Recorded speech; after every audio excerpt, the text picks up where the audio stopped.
দিনটা ছিল মে মাসের 1 তারিখ।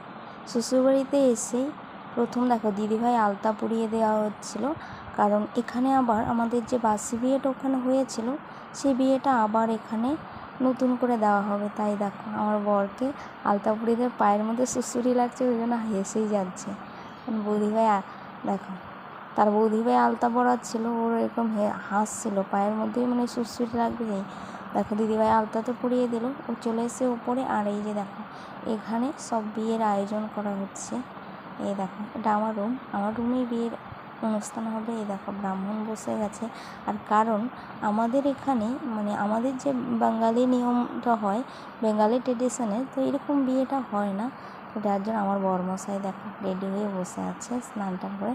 আমি পুরোহিতকে বললাম আমাদের এখানে তো এরকম বিয়ে নেই, তো চলো আমি এগুলোকে মানে ভিডিও করছি, করে আমি বাড়িতে দেখাবো। তো ব্রাহ্মণমশাই বললো ঠিক আছে করে নাও, তোমাদের এখানে এরকম বিয়ে হয় না?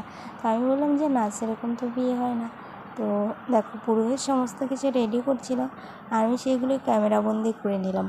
আর আমার বর তো একদম সকাল থেকে না খাওয়া বসে রয়েছে, আর আমি টুকটুক করে এইসব করছি। আমার বর দেখো অলরেডি বসে গেছে পুজোতে। দুজন ব্রাহ্মণ এসছে, তারা পুজো করছিল, আর আমি বাইরে দাঁড়িয়ে এসব করে গেছি।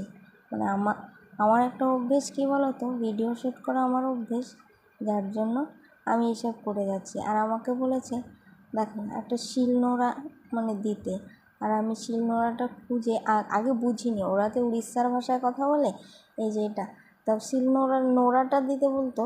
তো মানে আমি শিলটাকে খুঁজে পাচ্ছিলাম না, এদের ভাষায় একটা অন্য কিছু বলে। আর এইগুলো দেখো সমস্ত কিছু ব্রাহ্মণ নেবে, একদম সব কিছু রেডি করে বসে রয়েছে, দেখতে পেলে? আর আমি সব কিছু ভিডিওতে করে করে রেখে দিলাম দেখো।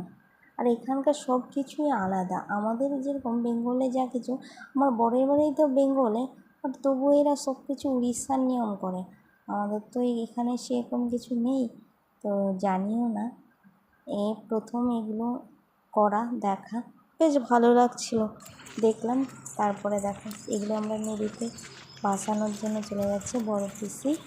আমি বড় পিসি বলি, মেজো পিসি আমি, তবু বড় পিসি বলি। তো চলো আমরা যাচ্ছি নদীর ধারে। সুন্দর না দেখতে পেলে? এইখানে প্রচন্ড ঠান্ডা আছে। বৃষ্টি হয়েছিল তখন। পিসিকে দিয়েছিলাম ক্যামেরা শ্যুট করতে, ঠিক আছে? পিসি নিজের ক্যামেরার দিকে মানে মুখটা ফ্রন্ট ক্যামেরায় ধরে রেখেছে, ভিডিও আর শ্যুট হয়নি। তো আমি ভাবলাম যে পিসিকে বললাম পিসি নদীটাকে একটু দেখাও, ওঠাই। তো পিসি তো করতে পারিনি, পিসি বলে তো আবার করে দিচ্ছি, যাও। আবার পুনরায় নদীতে নেমে গেলাম। নদীতে নেমে একটু জল দেখো গায়ে ছিটিয়ে দিলাম। আর নদীর জলটা এত ক্লিন, কী বলবো, খুব সুন্দর নদীটা। নদীটার নাম সুবর্ণরেখা নদী। তো বেশ ভালোই লাগলো, একটা অন্য জায়গা, অন্য সব কিছু দেখে সব কিছু নতুন লাগছে, বেশ সুন্দর। আর হাঁটছিলাম আর বলছিলাম পাহাড়ি এলাকায় তো চলে এসেছি, জায়গাগুলো এত সুন্দর লাগছে, মানে আমার তো বেশ ভালো লাগছে। তোমাদের কেমন লেগেছে? মানে ভিডিও কলে কথা বলবে, বুঝতে পারলে? যখন বাড়িতে থাকবে না তখন। আরে কেন করতে পারবে না? হ্যাঁ তাই পাথর পুরো পাহাড়ি এলাকা মনে হচ্ছে। এগুলো আগে থাকতো না, দেখেছো কোথায় চলে এসছি আমি? কোচবিহারের মেয়ে পুরো পাহাড়ে চলে এসছি। কোন জঙ্গল? পশ্চিম মেদিনীপুরে এসছি।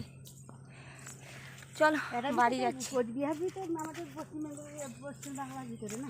হ্যাঁ, হলেও আমাদের এখানে এরকম নেই। আর নদীর ধারে বসে দেখো মাঠটা এত সুন্দর সবুজে ঘেরা, চারিদিকটা সবুজ গাছপালা, আর মাঠে এত ঘাস। আমি দেখে না বলছি আমার বাড়ি ওখানে কোনো ঘাস নেই, গরু ছাগলগুলো কত কষ্টে আছে। তো দেখে আমি এইসব আফসোস করে যাচ্ছি।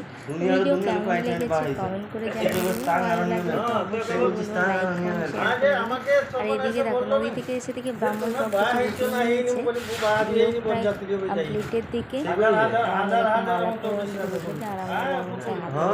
ভিডিও ভালো লাগলে লাইক করে দেবে।